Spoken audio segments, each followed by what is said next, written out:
Behind me is what is left of the Japanese fishing vessel Maisho Maru, or something like that. It ran aground in November of 1982 because this part of the coast is just so treacherous that a lot of mistakes are being made. So what are we going to do today? While it's kind of overcast and everything, we're going to go to the Shipwreck Museum in Bredasdorp and have a look at the shipwrecks of this area.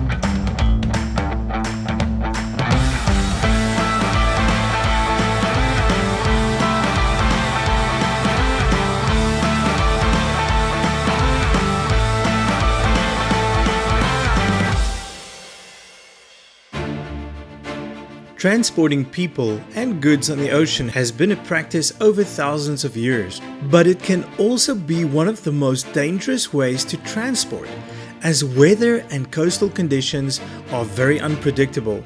Thus, many lives and precious goods have been lost at sea because of storms and human error. The stretch between Cape Point and Cape Agulhas in the Western Cape was one of the most ominous areas due to its treacherous qualities and was so dubbed the Cape Horn.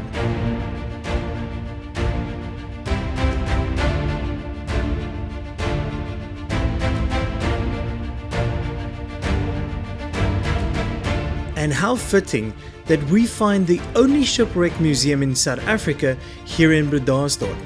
It is a maritime museum whose primary theme is shipwrecks along the dangerous Southern Cape coast, and this is achieved by gathering many stories and lost artifacts from those unfortunate ships ending their journey on the shorelines of Cape Agulhas. So I'm here at the museum and I'm standing here with Marius Slamat, and he's going to tell us a little bit more about the museum. Welcome to the Shipwreck Museum. Our theme at the Shipwreck Museum is we specialize in showcasing artifacts coming from the different shipwrecks which ran aground or which sank along our coastline here. The area which we focus on is between as far as Gansbaai and then the small fisherman's village called Arniston or Vaniskrans. Wrecks have been recorded from 1673 until 1972. There's about 120 wrecks that have been recorded where divers have dived on some of those wrecks, and we showcase a little bit on some of those artifacts coming from those different shipwrecks.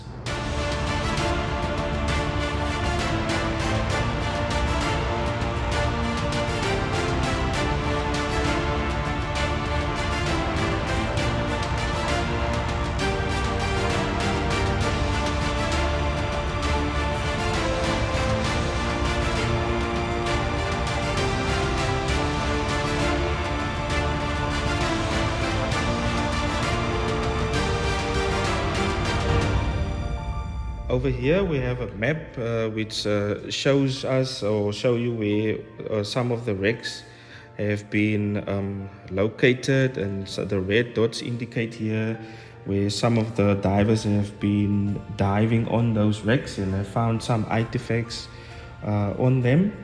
As I said in the beginning, the map is charted as far as Gansbaai all the way just past Arniston, also a smaller fisherman's village called Skipskop.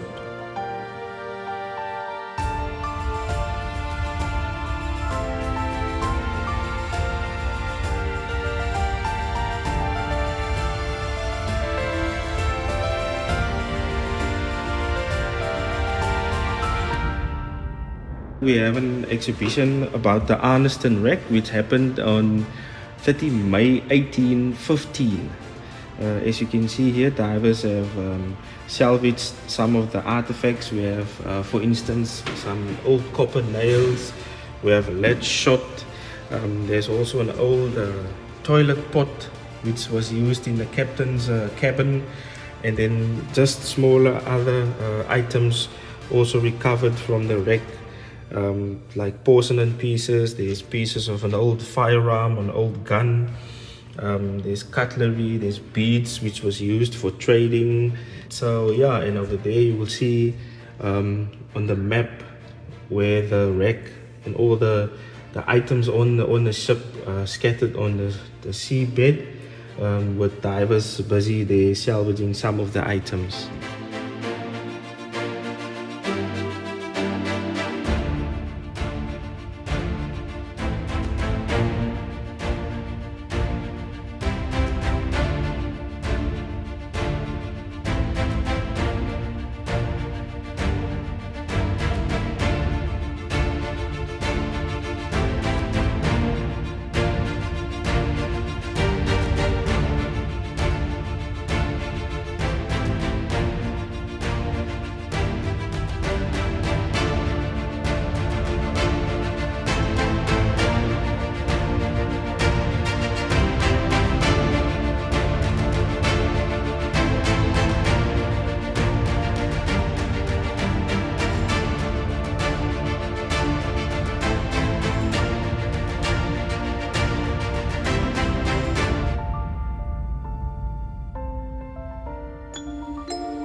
Another part of this stunning museum is the Old Parsonage, which is a typical Strandveld home, recreated with all the different antiques that you would find from that time period.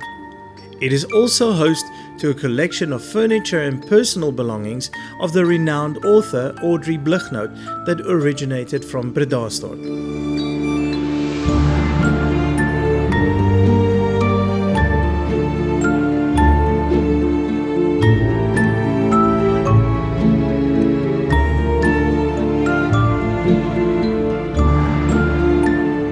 And then a remnant of articles salvaged along the coastline, like furniture, cutlery, chinaware and more. Over here we have an exhibition also coming from one or two ships. The silverware on the table here comes from a ship called the Lisboa, went down in 1910, and then the table and the chairs comes from a ship called the Queen of the Thames. It was an old luxury liner ship. As you can see, if you look down at the bottom here, at the table and the chairs, you can see the holes where the furniture was mounted to the ship's floor to stop it from moving around during rough seas.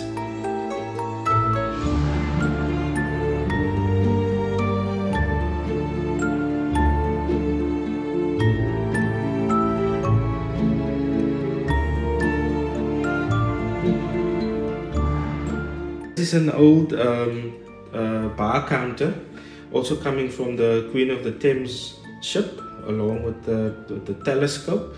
The bar counter was used in the earlier days when the town was started by a doctor who had his doctor's offices in town. The bar counter was used there. And then we also have over here a chest of drawers, two chests of drawers also coming from a ship called the Scepter.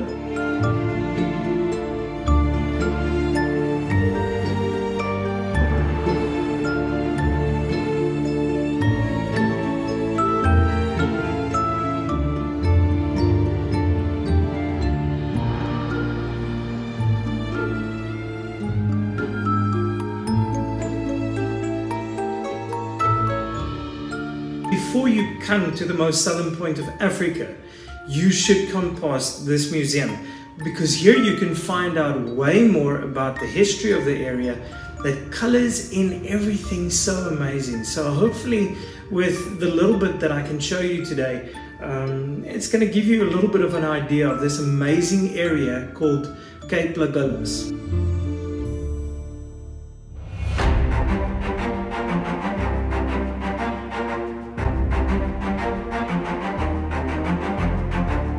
A third part of the museum is the old coach house, but I got stuck outside with the anchors and cannons that were salvaged from shipwrecks.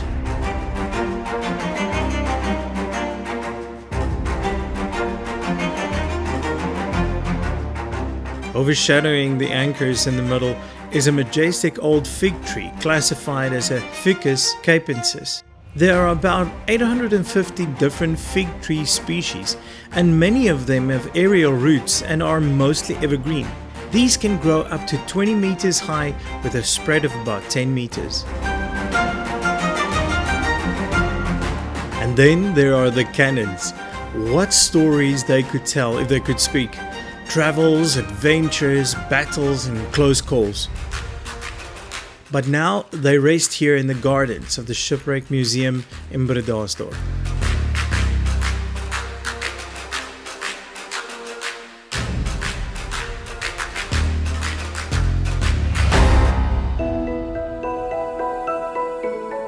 So if you are asking why so many ships have run aground in this stretch, one of the reasons given is actually the source of Cape Agulhas' name. The name Agulhas, Portuguese for needles, is said to have been given to the cape because the sailors' compass needles pointing due north without the magnetic deviation that it normally does, giving the jagged-edged and pointy rock formations an eerie reputation.